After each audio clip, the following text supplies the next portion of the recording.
Arash Madani has checked in. He's on the video chat. He had to sit through that, but joins us now on the program. Are you a Vegas guy, Arash? I'm definitely a Vegas guy, and I've gone there for work, and I've gone there for play. I was listening to what you guys were talking about. A very underrated spot, I tell people about this all the time, is a restaurant called Piero's. Ooh. And for those who love college basketball, especially old school college basketball, that was one of Jerry Tarkanian's old haunts. And when you think about the UNLV rivals and what they were, and when Tarkanian died, every customer for the next year when they came in got a small black Tark pin for their lapel, which I still actually have in my collection. But when I was down there for the Mayweather-McGregor fight, we went in for a crew dinner into Piero's in the lounge. And 2 tables over, there was Mike Tyson having dinner. So you never know who you're going to run into. And you don't know when you walk in there if it's 1920 or 2020. It's That's that kind cool. of place. That's epically cool. Where is Piero's? It's just off the strip. It's close to the old Las Vegas Hilton beside the convention center. Okay. By the way, Darren, your Patriots outfit I'm seeing Mr. Smith wearing. I thought we were Vikings in arms, brother. What is going on here?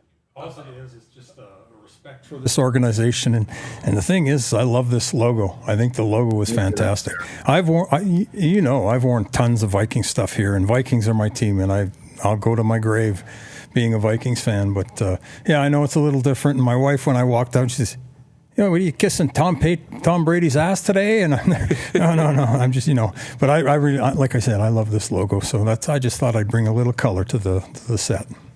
Craig, I think we're going to go to our grave with the Vikings never winning a champion. You could be right, but I'll still be cheering for them. And yeah, you never know. You just never know. How about Toronto now, Arash? What's happening with the Argos? Are they going to do anything? The Argos? Yeah. No, look, I really like the Dinwiddie hire. I think that Ryan's going to bring a completely kind of fresh approach to the offensive side of the football there. I was really interested in his staff. He hasn't worked with any of them other than as a player. He and Ike Charlton were in Winnipeg together. He and Fred Reed were in Winnipeg together. But it's not like he brought over a whole bunch of his Alouette or Stampeder buddies.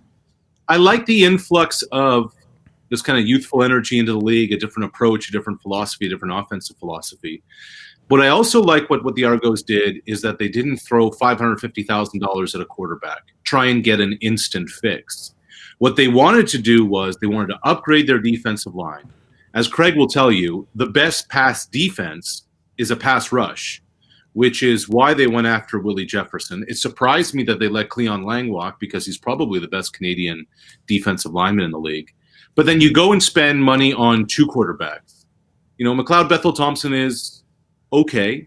Matt Nichols is probably a little better than okay when healthy. And, anytime you're talking about a shoulder surgery with a quarterback, you never quite know when they're going to be absolutely right. Only Matt Nichols really is going to know that. So I think the Argos are getting a little bit better, but there's a long way to go from 4-14. What about Jamie Franklin coming to Saskatchewan? What do you think of that? Well, I mean, I don't really think, honestly, John, I don't think much of backup quarterbacks, to be quite honest with you. The one name I was interested in was Dakota Prukop, because when I've spoken with different quarterback coaches and offensive coaches over the last couple of years, and when I was recently talking to a quarterback coach who's not in the CFL, who got his hands on him and got his eyes on Prukop, they think there's something there. So I thought Calgary, that was an interesting landing spot for him. Look, if Cody stays healthy, the backup quarterback gig doesn't matter as much. James Franklin has come with a lot of hype. For a moment, you're the commissioner of Major League Baseball. What are you doing with this Astros situation? I thought Facebook was going to shut you down because you were going to talk about election fixing in Russia and the United States. Look, I don't know what can be done now about the Astros situation. The hay's out of the barn, as they say. That banner is not going anywhere. So they are the 2017 World Series champions. That's not going to change. Jeff Lunau, their now former GM, out for a year at least. AJ Hinch, the manager, out for a year at least. The players wore it. The players owned it yesterday. And now it's about, okay, what can be done moving forward to make sure that this stuff isn't going to happen again? We saw this in football with the Spygate and the Deflategate. When you start stripping first-round draft picks and firing people and suspending them for a year, Carlos Beltran and Alex Cora and AJ Hinch, look, message sent. And they probably are the scapegoats in all of this because they were the ones that got caught. I think there are elaborate cheating schemes that are going on across professional sports, in every professional sport, including baseball. But now people are probably going to be on alert that if we get caught, our careers are in jeopardy. Our careers that are paying us 7 figures. The only thing you can really do is have a detriment moving forward. And I think baseball has done that. If I'm the Dodgers, do I even want that World Series banner? What does it mean to get handed a banner anyways now? It won't feel the same. Look, I covered that World Series, and I have a hard time believing in any postseason you're going to have any kind of garbage can tip-off. Because when you have 50,000 people going absolutely bananas in the lead up to every single pitch, there's no tell. It's one thing to do it in the regular season, and the Astros obviously did. I just don't see it being feasible to have happened in the World Series.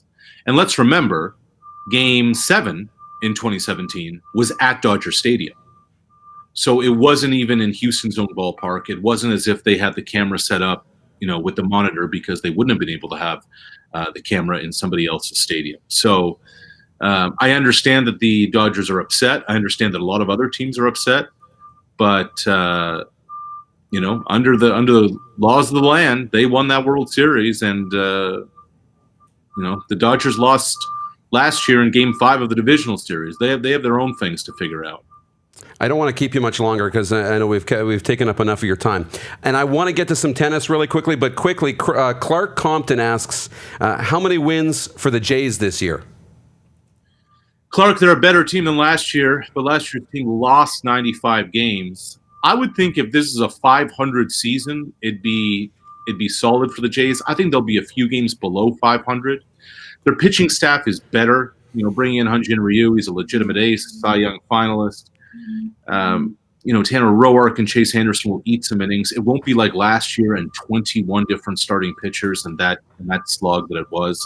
But again, today, you're hearing Ryan Baracki's got elbow tightness, and that's somebody who missed some time.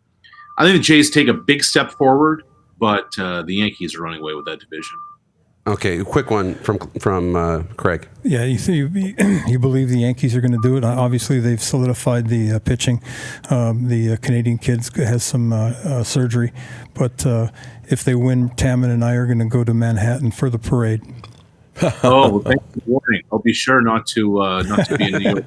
I didn't know the president and the vice president were allowed to be on the same plane together, Mr. Smith.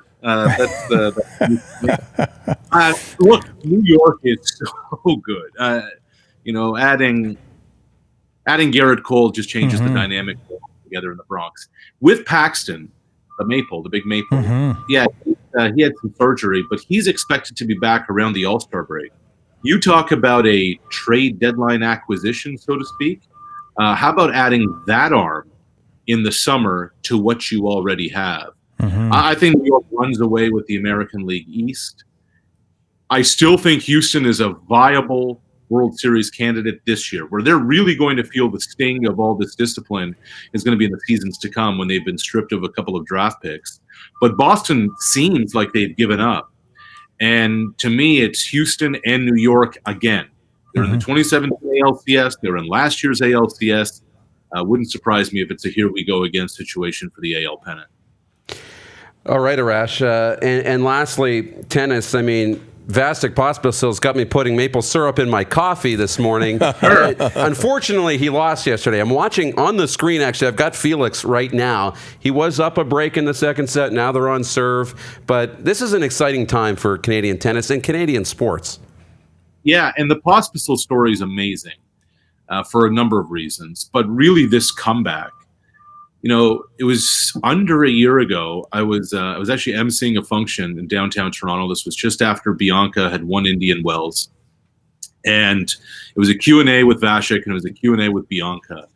And at that point, Vasek was out. He had serious back surgery in January. He didn't really return to the tour until July or August. And when I spoke with him last March, he wasn't sure what was ahead for his career.